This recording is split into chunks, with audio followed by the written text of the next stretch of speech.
Halo semuanya, Assalamualaikum warahmatullahi wabarakatuh. Balik lagi ya di channel YouTube-nya Rumah Alisa.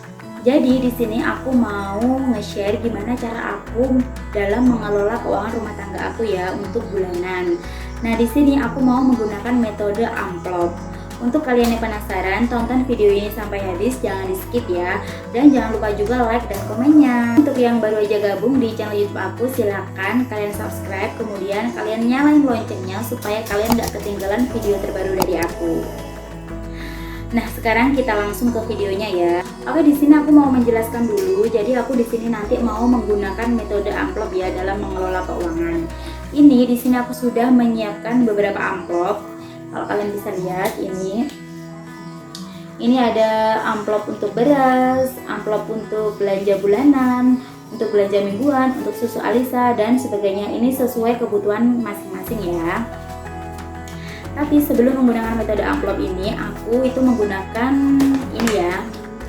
Ini tuh dompet dokumen yang kecil. Ini aku belinya di Gramedia. Kalau nggak salah harganya 25.000 ya. Nih, aku udah 3 bulan pakai ini dan ini tuh sebenarnya lumayan enak sih. Sudah ada sekat-sekatnya kayak gini. Cuma aku agak kerepotan kalau pas ambil itu ya agak susah. Jadi bulan depan itu aku mau menggunakan metode amplop ya. Jadi metode mengelola keuangan ini bisa dilakukan untuk semua kalangan ya. Jadi nggak cuma ibu-ibu rumah tangga aja, buat kalian mahasiswa, mahasiswi atau kakak-kakak yang lagi kerja itu bisa juga mengelola keuangan supaya lebih terkontrol ya. Dan di sini ada beberapa cara untuk mengelola keuangan dengan menggunakan metode amplop. Jadi cara yang pertama, setiap akhir bulan aku selalu menulis atau menganggarkan pengeluaran rumah tangga apa aja yang aku butuhin selama bulan itu. Dan di sini aku sudah menyiapkan, kalian bisa lihat sendiri kolomnya seperti itu. Itu di atas ada tulisannya anggaran rumah tangga ya, Rumah Alisa bulan Juni 2020.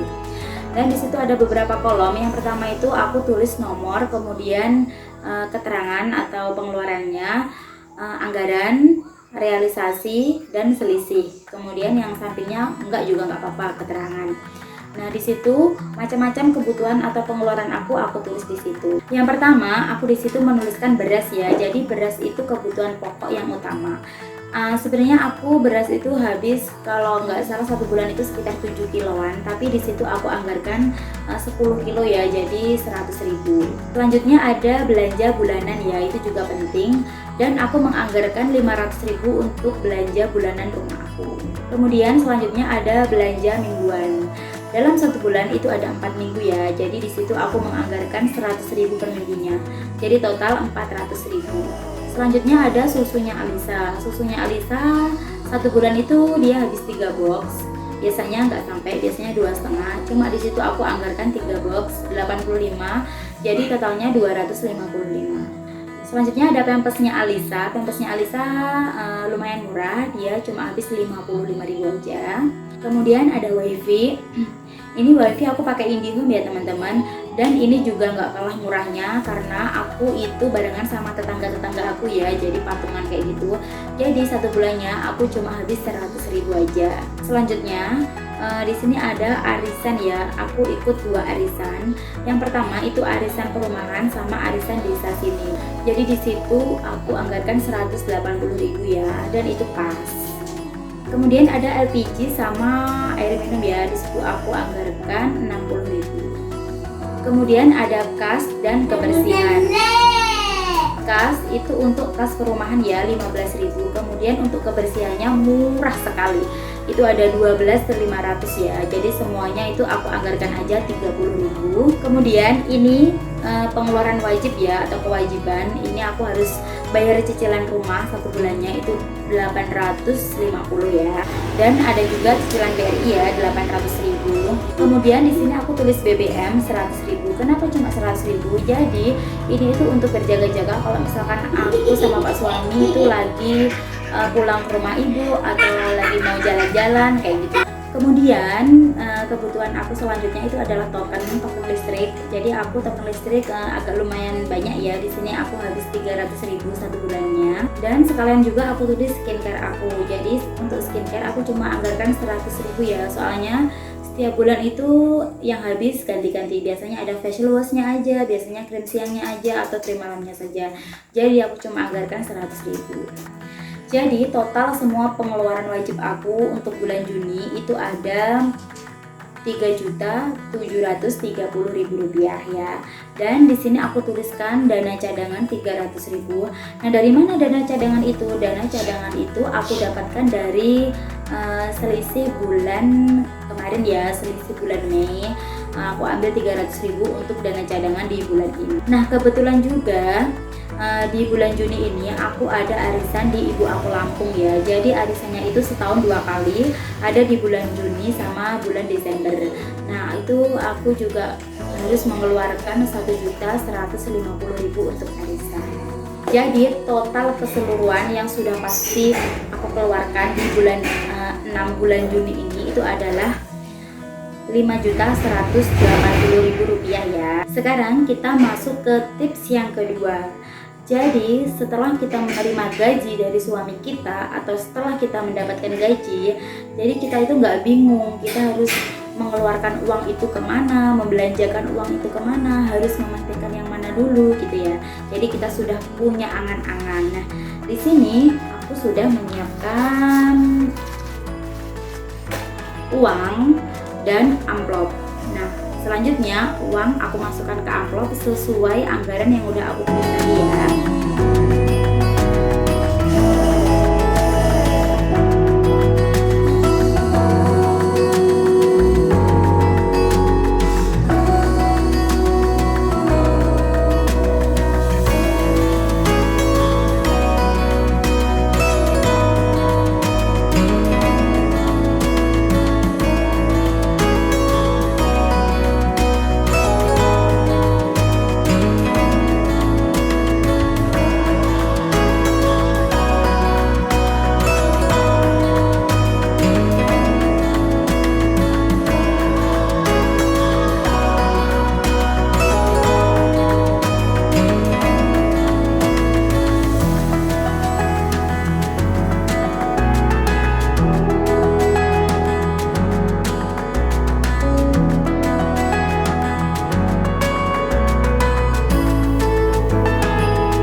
Oke teman-teman, kita lanjut ke cara yang ketiga ya.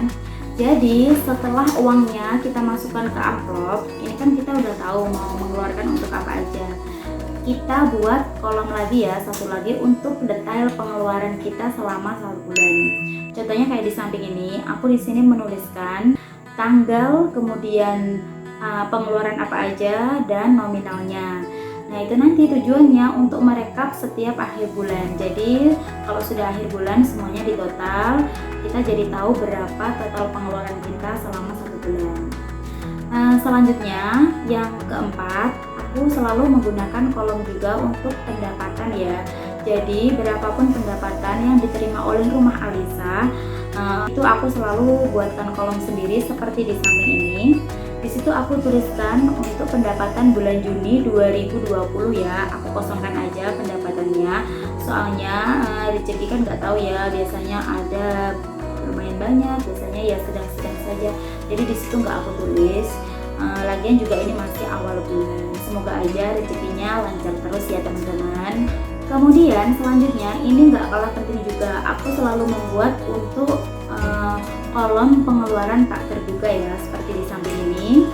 Jadi pengeluaran tidak terduga itu dikeluarkan kita nggak tahu di luar pengeluaran semua ini ya, kayak misalkan kita kondangan, kemudian ada barang di rumah yang rusak, kayak kemarin itu bulan kemarin mesin cuciku rusak. Sebenarnya rusaknya sudah beberapa bulan yang lalu, cuma bulan kemarin itu baru ganti yang baru. Jadi contohnya kayak gitu ya, kita harus mencatat juga semua kebutuhan, semua pengeluaran tak terduga kita.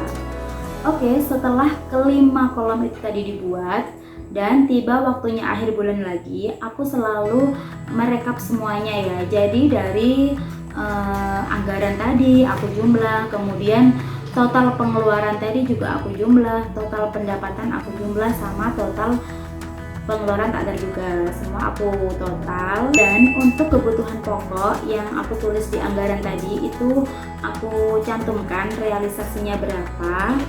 Ini kalian bisa lihat di situ ada anggaran sama realisasi. Jadi realisasinya berapa aku tulis, kemudian pasti ada selisih, entah itu selisih lebih atau selisih kurang ya, pasti ada di situ. Nah, kalau sudah seperti itu kita pakai rumus sekarang. Jadi aku total semua pendapatan aku kurangkan dengan total semua pengeluaran. Jadi nanti sisanya kita masukkan ke tabungan. Untuk tabungan sendiri aku juga membuatkan kolom ya, seperti di samping ini. Ini rekapan tabungan aku mulai dari bulan Maret, kemudian April, Mei ya. Disitu juga aku menyiapkan sendiri dana cadangan ya, untuk sewaktu-waktu kalau kita butuh di bulan depan itu selalu ada dana cadangannya. Jadi kayak gitu tadi ya teman-teman, tips atau cara aku dalam mengatur keuangan rumah tangga aku. Dan satu lagi ini tips juga dari aku. Jadi setiap aku dikasih uang sama suami aku itu selalu aku sisihkan berapapun itu, mau sedikit mau banyak. Kalau yang dikasih banyak ya agak banyak aku nyisihinnya, kalau yang dikasih sedikit ya semampunya aja. Aku selalu menyisihkan dalam bentuk seperti ini ya, kemudian aku masukkan ke botol kayak gini. Jadi ini sekalian buat tabungan juga ini. Nah, ini bisa kalian coba di rumah ya, soalnya aku sendiri ngalami ya, kalau kita nabung dengan cara seperti ini kita tuh males banget pas mau ambilnya, soalnya harus ngerapiin gulungan-gulungan ini gitu ya. Oke, segitu aja ya tips mengelola keuangan dari aku. Semoga kalian di rumah juga bisa mengelola keuangan, mengatur keluar masuknya uang ya. Ini tuh mudah sekali, mungkin di awal-awalnya aja kita bingung, tapi kalau kita sudah menjalankan seperti biasa, jadi kebiasaan, itu sangat-sangat mudah sekali. Sekian dulu video aku kali ini, semoga video ini bisa bermanfaat buat kalian semua yang ada di rumah. Sampai jumpa lagi di video selanjutnya. Jangan lupa like, komen, dan subscribe ya. Kita ketemu lagi di video selanjutnya. Wassalamualaikum warahmatullahi wabarakatuh.